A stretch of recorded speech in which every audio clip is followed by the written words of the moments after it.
तो वीडियो के पार्ट 1 में हमने डिस्कस किया था कि निम्मी के फैमिली में क्या चेंजेस आते हैं। निम्मी के घर में एक बेबी सिस्टर बॉर्न करती है, बेबी सिस्टर का एक जन्म होता है, जिससे क्या होता है निम्मी के परिवार में सभी के काम जो है बदल जाते हैं। उसके परिवार में बहुत सारे बदलाव आ जाते हैं, लोगों के काम बढ़ जाते हैं, किसी के काम घट जाते हैं। तो बहुत सारे चेंजेस हमारे फैमिलीज़ में हमेशा आते रहते हैं। फिर हमने सेरिंग के परिवार के बारे में जाना कि सेरिंग के पापा का जो है जॉब ट्रांसफ़र हुआ, मतलब कि सेरिंग के पापा की नौकरी किसी दूसरे शहर में अब करनी पड़ेगी। तो इससे क्या होगा, सेरिंग को भी दूसरे शहर में जाना होगा पापा के साथ रहने। अब सेरिंग दूसरे शहर में जाएगी तो उसके दूसरे स्कूल में पढ़ेगी, पहले वाले स्कूल के सारे दोस्त उसके छूट जाएंगे, अब नए स्कूल में उसके नए दोस्त बनेंगे। तो इन वजहों से जो है फैमिलीज़ में चेंजेस आती रहती हैं। तो हमने निम्मी के परिवार के बारे में जान लिया, क्यों बदलाव आया उसके फैमिली के चेंज में, क्योंकि एक बेबी सिस्टर का जन्म हुआ था। और हमने ये जाना कि सेरिंग के परिवार में क्यों चेंज आया, क्योंकि उसके पापा का जॉब का ट्रांसफ़र हो गया। तब हम लोग नज़ली के फैमिली के बारे में जानेंगे, नज़ली कौन है, ठीक है, अब उसके फैमिली में क्या बदलाव आता है, let us know. So let's start. There is a great joy in Nazli's family today. Her elder cousin brother is getting married. तो आज नज़ली के घर में बहुत खुशी का दिन है, ठीक है, great Joy. Her elder cousin brother is getting married. उसका जो बड़ा चचेरा भाई है, कज़न होता है जैसे तुम्हारे पापा के, जैसे तुम्हारे चाचा हुए ना, तुम्हारे चाचा का जो बेटा या बेटी ने वो तुम्हारा कज़न हुआ। तो नज़ली का जो एल्डर कज़न ब्रदर है, बड़ा चचेरा भाई है, आज उसकी शादी होने वाली है, ठीक है। तो हम देख सकते हैं शायद ये नज़ली है, okay, she is Nazli, okay, getting married. और हम जानते भी कि घर में जब शादी का माहौल होता है तब बेहद खुशी का माहौल होता है, हम देख भी सकते हैं इधर, ओके। तो we can see here the pictures. तो ये शादी का कुछ माहौल है। तो लेट अस टॉक है first, do you think that there will be any change in Nazli's family after this wedding? What will change? क्या तुम्हें लगता है कि नज़ली के फैमिली में शादी के बाद बहुत बड़ा बदलाव आने वाला है? क्या बदलाव आ सकता है नज़ली की फैमिली में? शादी होगी तो क्या होगा, बहुत कुछ बदलाव आएगा। शादी होगी तो बच्चे होंगे और भी बहुत कुछ सारी चीज़ें होंगी, ठीक है। तो क्या हो सकता है, let's see the answer. So this is the answer, look, yes, there will be a new member in Nazli's family, she in Nazli's family sister in law. अब क्या होगी, वो उसके कज़न की ब्रदर है ना, उसके कज़न ब्रदर की शादी हुई है। तो जो लड़की जिससे शादी की वो उसको क्या लगी, सिस्टर इन लॉ, यानी कि भाभी लगेगी, ओके। तो ये चेंजेस आएगा और भी बहुत सारे चेंजेस आएंगे फैमिली में। तो you can pause the video and you can write the answer. Now move to next question, do you think there will be changes in the home from where the new bride has come? What kind of changes? क्या तुम्हें लगता है कि जो दुल्हन जो है, bride मतलब होता है दुल्हन मतलब जो लड़की, जिस लड़की की शादी हुई है, जो अपने घर छोड़कर किसी दूसरे के घर में आई है रहने, क्या लगता है क्या बदलाव हो सकता है? बहुत कुछ हो सकता है, ठीक है। There are many changes we see, okay. तो what are the changes? Let's see the answer, okay. Nazli sister in law stage with them family member and works for them. तो नज़ली की जो भाभी हैं वो उन लोगों के साथ रहेगी, उनके परिवार के साथ रहेगी और उनके लिए काम करेगी, ओके। तो बहुत सारे चेंजेस आएंगे, ओके। तो आप लिख सकते हैं इसका answer. Now talk to your mother and aunts in the family, ask them about where they live before they got married. आप अपनी मम्मी से बात करो, अपनी आंटी से बात करो, अपने फैमिली में पूछो उनसे कि वो शादी से पहले वो कहाँ पे रहते थे। Everyone knows they live with their parents, वो अपने माता पिता के साथ रहते थे, okay. This should be the answer, write it in your book. Who were the members in their families then? तब उनके फैमिली में कौन से मेंबर्स थे? पापा थे, मम्मी थे, भाई बहन थे, ये सब थे। देयर पेरेंट्स, ब्रदर्स, सिस्टर्स, ये लोग थे। Has anybody in your family been married recently? Who? क्या तुम्हारे फैमिली में किसी की हाल फिलहाल, रिसेंटली मतलब अभी किसी की शादी हुई है 1-2 महीने पहले? अगर किसी की शादी हुई है तो किसकी हुई? हु, कौन, किसकी शादी हुआ है? You have to write the name of him, okay. Talk to your classmates and write all about what happens during the weddings in their families. अपने क्लासमेट से बात करो, अपने क्लास के दोस्तों से बात करो कि शादी के समय, ड्यूरिंग मतलब के समय, वेडिंग मतलब शादी के समय में परिवार में क्या होता है। तो फर्स्ट क्वेश्चन है, what kind of special food is cooked? किस तरह के स्पेशल खाने बनाए जाते हैं शादी के दिन में? बहुत स्पेशल खाने बनते हैं, नॉनवेज बनता है, बहुत कुछ स्पेशल डिश बनते हैं, okay. You have to write it here in book. What special clothes do the bride and bridegroom wear? किस तरह के खास कपड़े ब्राइड मतलब दुल्हन दुल्हन किस तरह के कपड़े पहनती है, ब्राइड ग्रूम मतलब दूल्हा, दूल्हा किस तरह के कपड़े पहनता है, वेयर मतलब पहनना। ओके, तो वी नो दैट कि ब्राइड जो है, दुल्हन जो है वो लहंगा पहनती है, साड़ी पहनती है लाल रेड कलर की, और जो ब्राइड ग्रूम है, दूल्हा जो है वो सूट पहनता है या शेरवानी पहनता है। Okay, what kinds of songs and dances are performed at weddings, किस तरह के सॉन्ग्स और डांसेस जो है शादी के समय होते हैं। We all know hip hop song होते हैं, सैड सॉन्ग तो नहीं होगा। Okay, these are the songs are played in weddings. So what did you see at the wedding that you attended? Draw some pictures in your notebook. अब तुमने कोई शादी अगर अटेंड किया है, कोई शादी में गए हो, तो तुमने शादी में क्या क्या देखा है उसका कुछ पिक्चर्स जो है अपनी EVS कॉपी में ड्रॉ करो और देखो। Then look at the pictures drawn by your classmates, फिर दूसरे जो क्लासमेट्स तुम्हारे बनाए हैं पिक्चर्स उनसे मैच करो कि किसका सबसे ज़्यादा बेटर पिक्चर बना। Okay, we saw changes taking place in the families of Nimi, Sering and Nazli's because of different reasons. तो हमने जो देखा है कि निम्मी के परिवार में, सेरिंग के परिवार में और नज़ली के परिवार में कि फैमिली में जो है बदलाव आया। क्यों बदलाव आया? अलग अलग कारणों की वजह से बदलाव आया। वी नो दैट क्या क्या रीजंस थे, तो let's write down the reasons for this changes. तो परिवार में क्यों बदलाव आया, निम्मी के परिवार में क्यों बदलाव आया था, तो वी नो द आंसर। उसके घर में एक बहन का जन्म हुआ था इसलिए। So this is the answer. Okay, in Nimi's family, a new baby is born. One family member increases. So pause the video and write the answer here. Move to next question. In Sering's family, Sering's के family में क्यों बदलाव आया? तो Sering's father got transfer in the job. Family members are reduced. Tsering के पापा का transfer हो गया और एक आदमी कम हो गया घर में, इसलिए परिवार में बदलाव आ गया। ओके, तो pause the video and write the answer here. In Nazli's family, Nazli के फैमिली में क्यों बदलाव आया था? क्योंकि शादी हुई थी।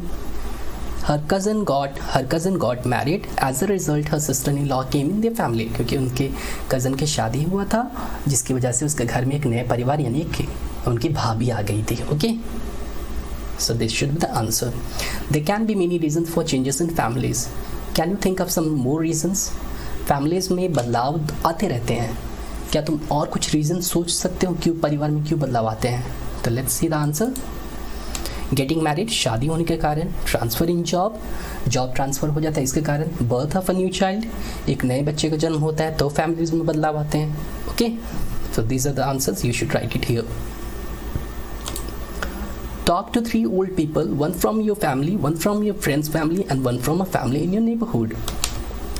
अब 3 बूढ़े लोगों से बात करो, 3 ओल्ड पीपल से, एक अपने परिवार से, एक अपने दोस्त के परिवार से और एक अपने फैमिली इन योर नेबरहुड मतलब आस पड़ोस के परिवार से।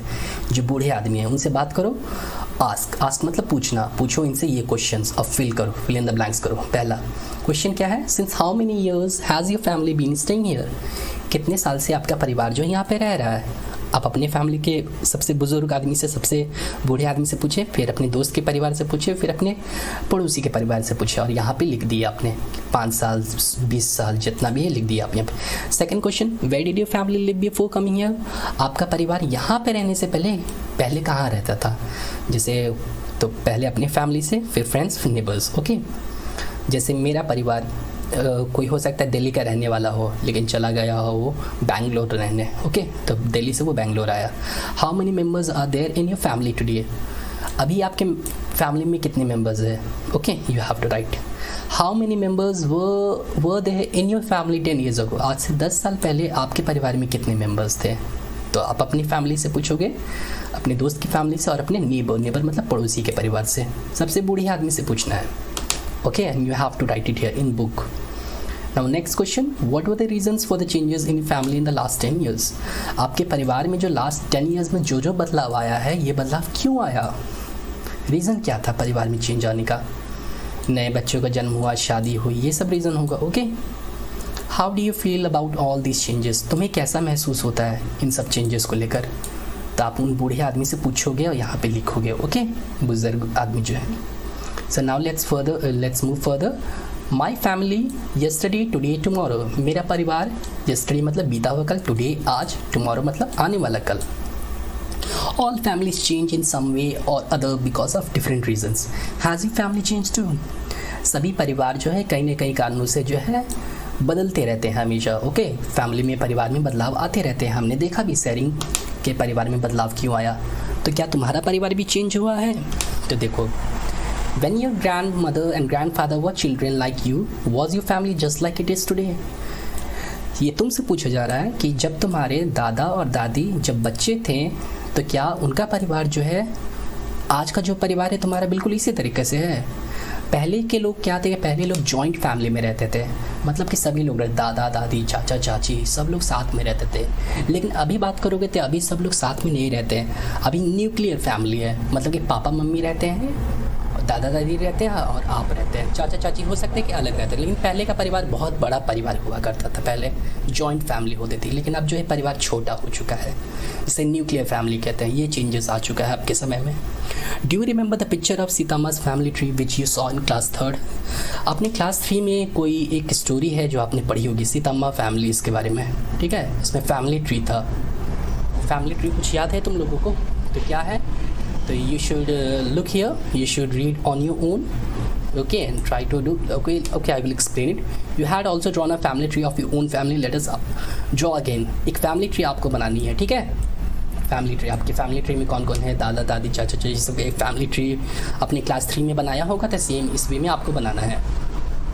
Ask your grandfather or grandmother how many members were there in the family when they were your age. अपने दादा दादी से पूछो कि जब वो आपकी उम्र में थे तो उनके परिवार में कितने बच्चे थे, ओके, कितने मेंबर्स थे। Then draw a family tree in your notebook. तब उसके बाद फैमिली ट्री जो है अपने EVS कॉपी में ड्रॉ करोगे। Can you see yourself, your brother और योर सिस्टर, योर मदर और your father anywhere in this family tree? क्या तुम अपने आप को, अपने भाई को, अपनी बहन को, अपनी मम्मी को, अपने पापा को फैमिली ट्री में कहीं पे देख रहे हो? कहाँ पे देख रहे हो? Now draw a family tree of your present family in notebook. अभी तुम्हारे परिवार में कितने लोग हैं उनका एक फैमिली ट्री जो है अपनी EVS कॉपी में बनाओ सभी लोग, okay? Can you see your self anywhere in this family tree? या तुम खुद को इस फैमिली ट्री में कहीं पे देख रहे हो? Who are the members of your family today? आज तुम्हारे परिवार में कौन कौन मेंबर हैं? Okay, you have to find it. Where are your grandparents? तुम्हारे दादा कहाँ रहते हैं अभी? So let us talk. Can you tell in what way is the family tree of your grandmother और grandfather in their childhood different from your family tree today? क्या तुम अंतर बता सकते हो, डिफरेंस बता सकते हो कि तुम्हारे दादा दादी का जो परिवार था बचपन में और जो तुम्हारा अभी परिवार है, इन दोनों में क्या अंतर है? दादा दादी का परिवार जो था वो बहुत बड़ा परिवार हुआ करता था, उसमें चाचा चाची, सारे चचेरे भाई चचेरी बहन सब लोग एक साथ रहते थे। एक परिवार में 24 लोग रहते थे। लेकिन अभी का परिवार की बात करें तो अभी का परिवार हमारा बहुत ही छोटा परिवार रहता है, न्यूक्लियर फैमिली है। हमारे परिवार में अभी केवल जो है पापा मम्मी रहते हैं, हम लोग रहते हैं, चाचा चाची नहीं रहते। लेकिन पहले के समय में था कि पुराने समय में था कि लोग एक साथ रहते थे, सभी लोग चाचा चाची चचेरे, एकदम जॉइंट फैमिली कहते थे। अभी भी लोग जॉइंट फैमिली में रहते हैं लेकिन जॉइंट फैमिली अब उतनी नहीं मिलती है, ओके? सब न्यूक्लियर फैमिली में रहते हैं, पापा मम्मी और सन और डॉटर, इतने ही लोग रहते हैं फैमिली में, ठीक है? तो ये डिफरेंस तुम पाओगे। गोइंग बैक टू स्कूल, चलो वापस चलते हैं स्कूल की ओर। Up to which class do you want to study?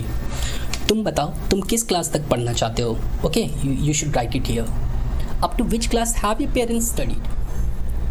अब आपके पापा मम्मी किस क्लास तक पढ़े हैं आप पूछोगे उनसे और यहाँ पे लिखोगे, okay? Till which class did your grandmother get a chance to study? आपकी दादी माँ जो है, दादी माँ किस क्लास तक पढ़ने का मौका मिला उन्हें? आप अपनी दादी से पूछो कितनी क्लास पढ़ी है दादी, अब वो लिखना है यहाँ पे आपको, ठीक है? At what age did your grandmother get married? तुम्हारी दादी माँ की शादी किस उम्र में हुई थी, किस साल में हुई थी, कितनी उम्र में? 20 साल में, 15 साल में, ठीक है? ये आप दादी माँ से पूछोगे और लिखोगे यहाँ पे। पहले के समय में था कि लड़कियों की शादी बहुत कम एज में हो जाती थी, लेकिन अब जो है लड़कियों की शादी जो है थोड़ी सी 20 साल 21 साल पे होनी पे, लेकिन पहले लड़कियों की शादी बहुत ही कम एज में हो जाया करते थे। हम लोग आएंगे इस पे चाइल्ड मैरिज पे, okay? Have you heard of law that talks about ages before which girls and boys must not get married? क्या तुमने कोई कानून का नाम सुना है, हर्ड ऑफ लॉ? किसी कानून का नाम सुने हो कि जैसे कोई भी लड़का या लड़की की शादी जो होगी इतनी उम्र पे होनी चाहिए, 18 साल की लड़की होनी चाहिए या लड़का जो है 21 साल का होना चाहिए। अगर इससे कम उम्र में शादी हो जाती है तो ये गलत होगा, आपको जेल हो सकती है, ओके? तो शादी की भी उम्र होती है, उम्र से पहले शादी करना जुर्म है, अपराध है, ठीक है? There are many girls who get married before they are 18 years old. बहुत सारी लड़कियां हैं हमारे देश में जिनकी शादी 18 साल की उम्र से पहले ही हो जाती है। 18 की होती भी नहीं है, 14-15 में ही शादी हो जाती है, okay. Many of them have to leave school, बहुत सारी लड़कियों को स्कूल छोड़ना पड़ता है शादी होने जाने की वजह से। There are many true stories of girls like Sushila of Ranga Reddy district who are going back to school. बहुत सारी सच्ची सच्ची कहानियाँ हैं, जैसे सुशीला ऑफ रंगा रेड्डी डिस्ट्रिक्ट, एक रंगा रेड्डी एक जिला है, वहाँ की एक सुशीला जो है वापस स्कूल जा रही है, शादी हो गई लेकिन फिर वो वापस स्कूल जा रही है। She also got the help of the panchayat, और पंचायत के लोग भी उसे मदद कर रहे हैं, गाँव के मुखिया लोग। The panchayat said that the young children should play and study not be married of. Panchayat ये कहती है, मुखिया जी ये कहते हैं कि छोटे बच्चे को जो खेलना चाहिए, पढ़ना चाहिए, उनकी शादी नहीं होनी चाहिए कम उम्र में। A group of people of Andhra Pradesh holds special camps to help married girls to go back to school. अब एक ग्रुप ऑफ पीपल मतलब लोगों का समूह है आंध्र प्रदेश। हमने आंध्र प्रदेश स्टेट देखा होगा कि आंध्र प्रदेश स्टेट किसे कहते हैं, ओके। तो आंध्र प्रदेश इंडिया के मैप में देखना, फाइंड आउट करना इंडिया के मैप में किधर है Andhra Pradesh.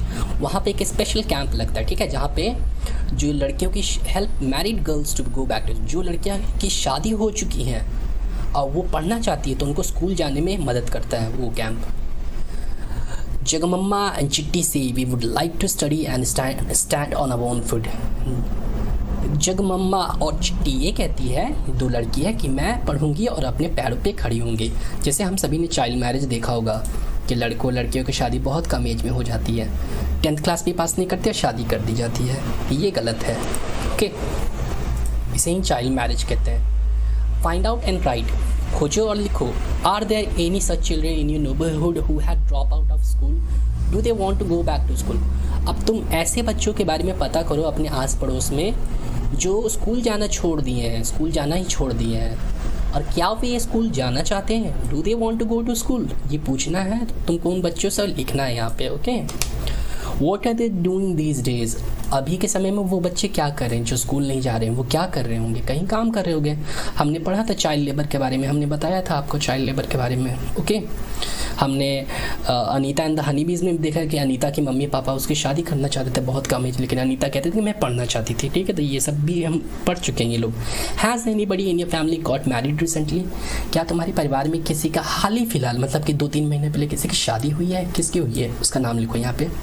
What was the age of the bride and groom, तो ब्राइड मतलब दुल्हन, लड़की का एज क्या था, ग्रूम मतलब दूल्हा, दूल्हा का एज क्या था, वो एज लिखनी है आपको यहाँ पे, ठीक है।